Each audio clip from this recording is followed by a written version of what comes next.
guys, magluluto tayo ngayon ng hipon with ampalaya. Ito, ihahapok ko lang yung hipon. Linagyan ko to ng magic sarap at saka kunting asin. Hindi ko lang lalagyan ng tubig. Iluluto ko lang siya sa ano niya, sa tubig niya. At saka hindi ko lulutuin na masyado para medyo namis-namis at half cook siya. Tapos kaluto, ihahalo na sa ampalaya. Hi guys, mag-umpisa na tayo. Magluto na naman tayo ng ampalaya, half cook and hipon. Una, babati ko muna yung itlog para maganda yung pagka luto mamaya.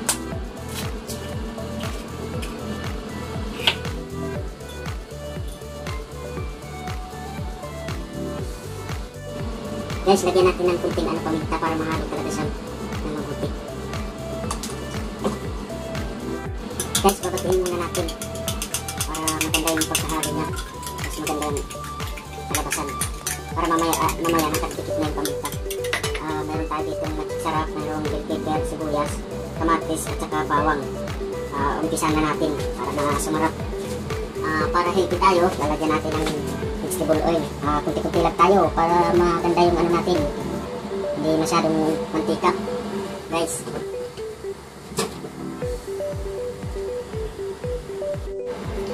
Guys, igigisa na natin ito ng bawang. Sunod yung sibuyas. Bell pepper. Kamatis.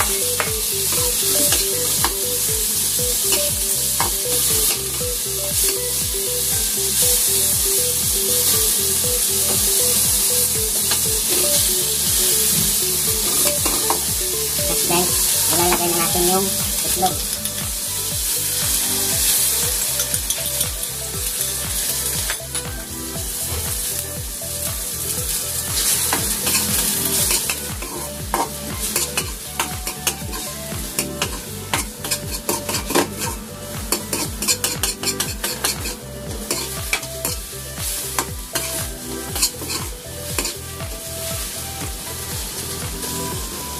Guys, ilalagay na natin ito. Hinuli ko lang para hindi siya masyado maluto.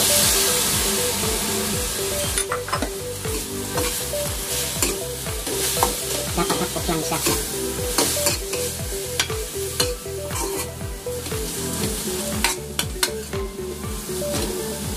Tapos guys, ihahalo na natin yung hipon para masarap siya. Nice, yummy. Hindi natin masyado hinutuin ha, para medyo crunchy siya at saka yung niya hindi yung sarap at saka para hindi masyadong kumait.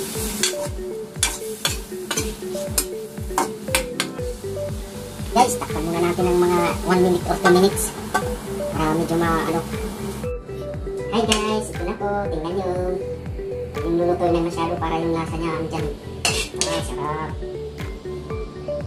Sarap. Guys, lalagyan natin yung chicharon para lalong sumarap pa. Ito, tingnan nyo. Wow, sarap. Ito, wow, sarap. Para crunchy. Wow. Nakita nyo naman, oh. Wow. Style lang yan, guys. Oh.